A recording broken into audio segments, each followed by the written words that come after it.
This is Rockin' with Jam Man. It's with Andrew W. Boss. How you doing, man? Hey, what's up, Jam? Congratulations on your new video for Show Me. Thank you. Thank you. I thought it turned out pretty well. This this is from last year's The Arrival album. Yes, it is. We're trying to keep the momentum going. We lost 2020, so trying to promote the album as far as we can before we move on to the next one. Yeah, losing 2020 was a big hit. But it was kind of like also for some people in the music industry, it was a blessing because people got time to write like albums or even get a record label, have enough time to set up. Yeah, yeah. If you utilized it correctly, you could do a lot Did you with have it. any like time during 2020 to get anything going out sooner? Like Yeah, we.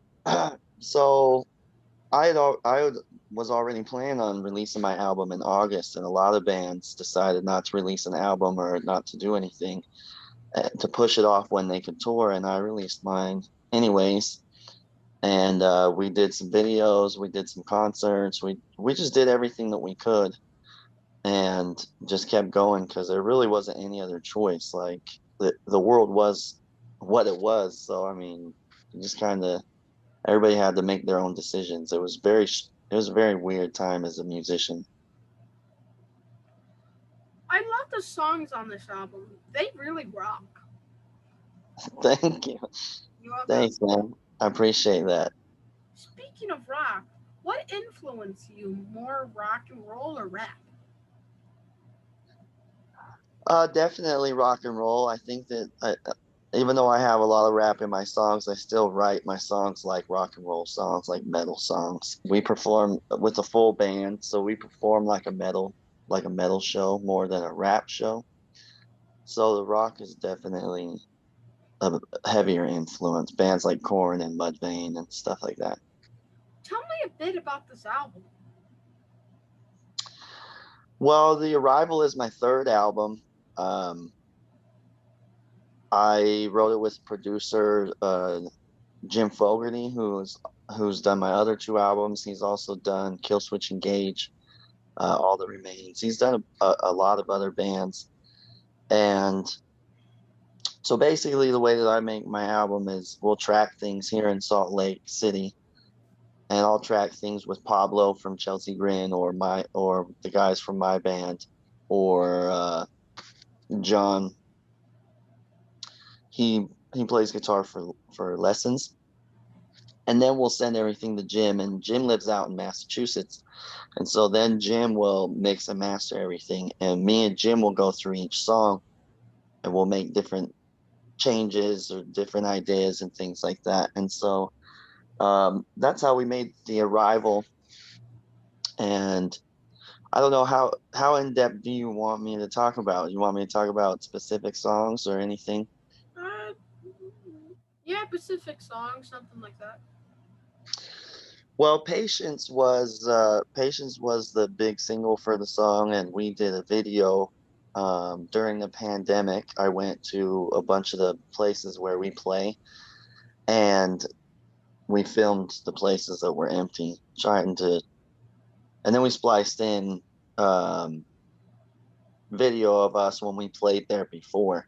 So to show the contrast of before the pandemic and then during the pandemic, what artists were going through and just waiting to get to play again.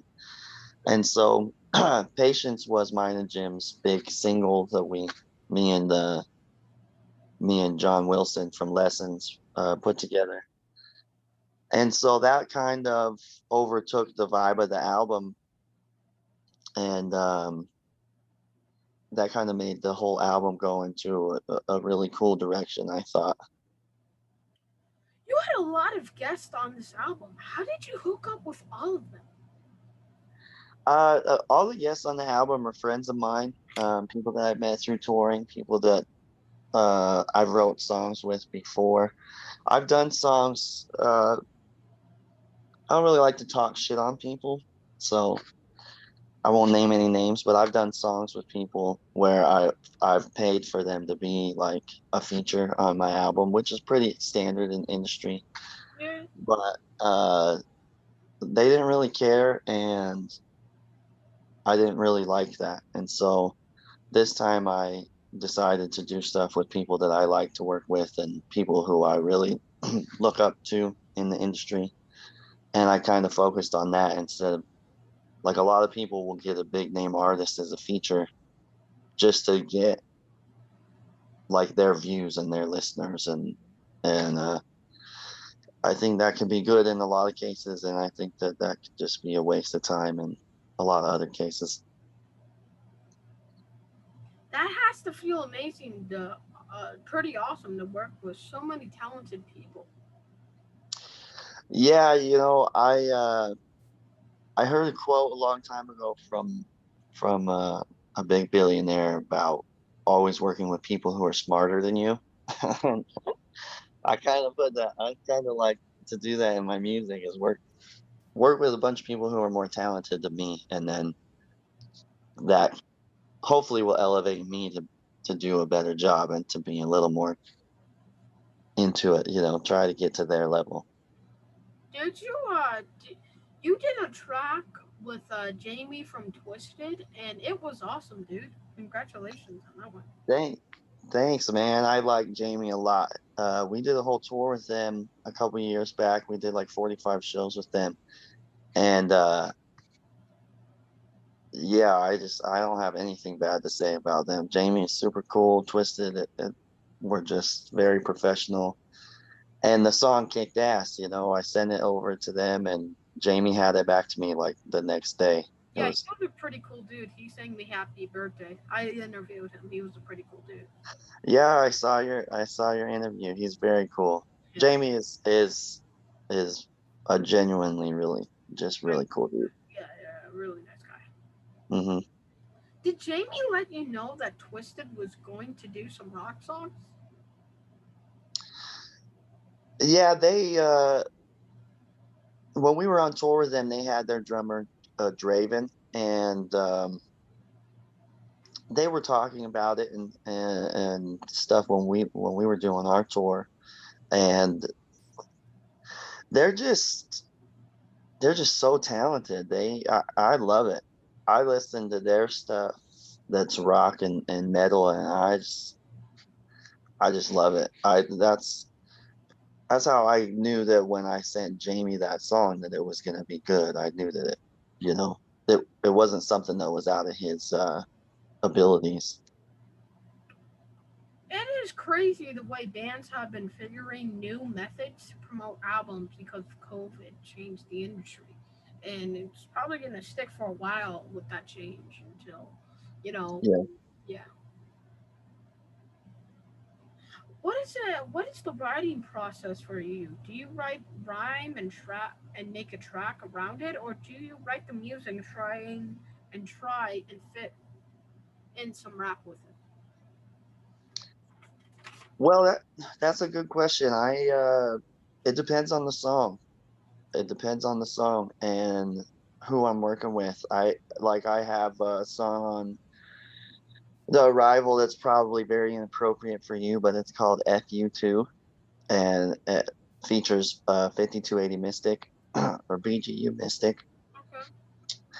And it's a complete rap song. There's no metal or rock in it at all. It's just us rapping, and then it has like a rap chorus and stuff.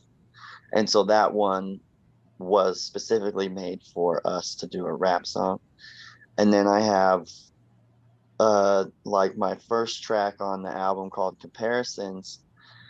I recorded all of those vocals to a rap beat, and then I sent my vocals to Pablo from Chelsea Grin, and he made all the music around my vocals. So that's kind of the backwards way of what I usually do.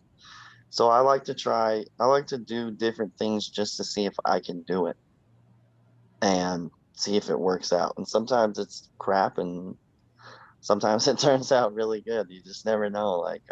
I think I think any way you can get a good end result is worth trying. Did you ever go like rap battles or anything like that? No, I don't really. I think because rock and metal is really like where my talent is, even though I do rap in a lot of things. I never really got into rap battles or like the whole hip hop culture that Eminem dominates. I just don't.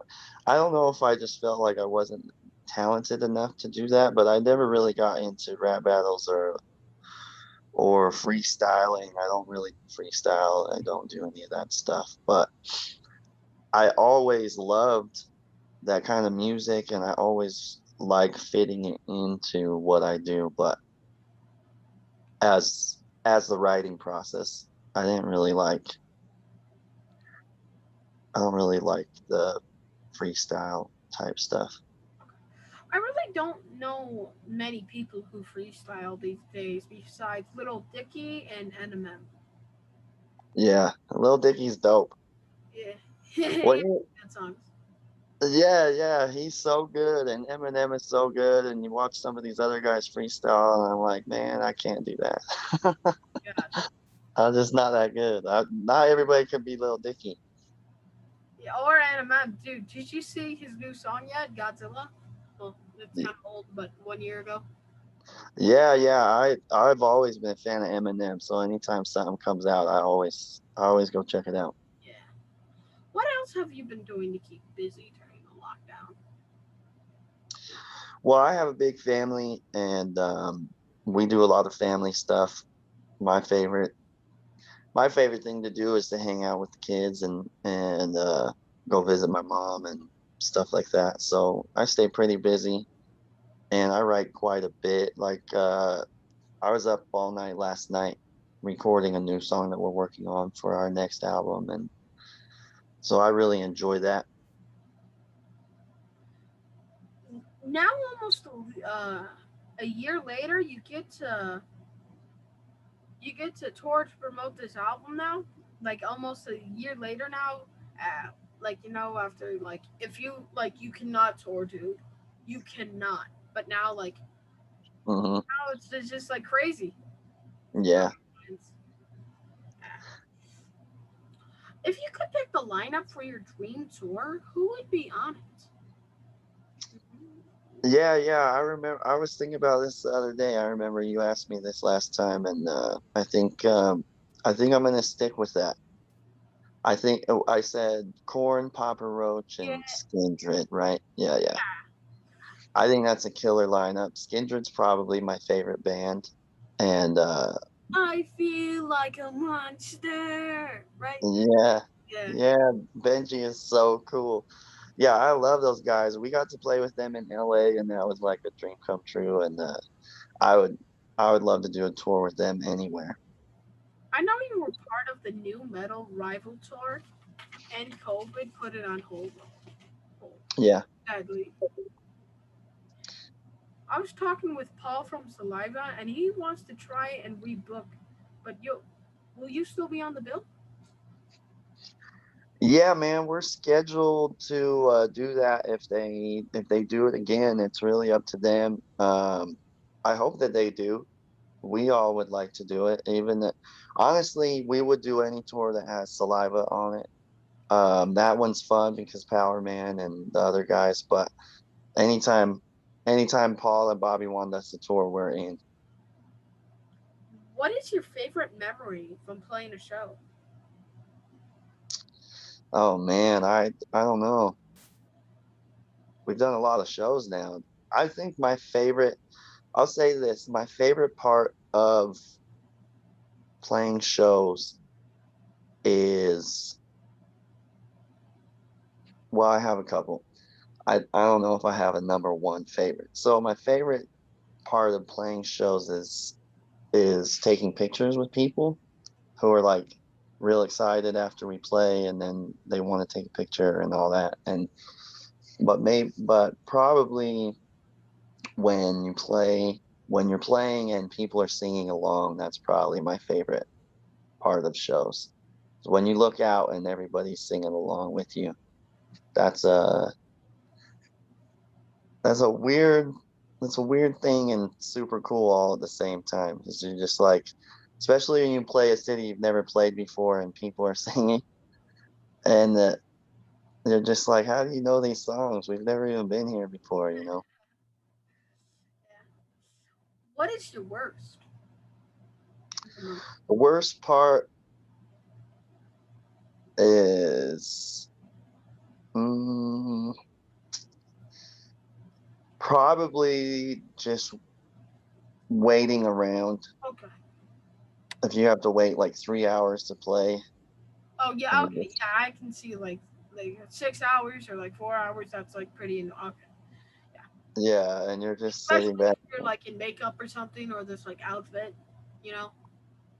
Yeah, and you just like you're just sitting in the green room, and there's like 4 hours to go, and you're just like, oh man, just let us play. Flash! Let's go. Yeah, yeah, exactly. Just let us do this. It's basically like the lockdown, but instead you gotta like play right after, like after. Hmm. Yeah. What is Yeah, and then, you? what was that? What is next for you? What's next for your band? A new album, new single, new merch? Yeah, we're gonna do all of that. We're gonna do every bit of that. We probably won't release a new album until next year. Every tour we try to have some new merch, but we're just gonna tour. We're trying to do a three-part tour for the Arrival. So this is part one. It will be Midwest. Part two should be the East Coast, and part three will be the West Coast. And then after that, we'll see where everything's at. Well, how did my followers start following you? How did my followers? Uh, Instagram. I do all my stuff on Instagram Oh and yeah, on that's right. YouTube. Yeah, we had that. Yeah. Well, And yeah, well, thank you for being on the show, man. I hope the next time we talk, it's at the backstage on one of your shows, dude. Peace. thanks, Jermaine. We'll see you later. See you later, man. Have a good one. You too.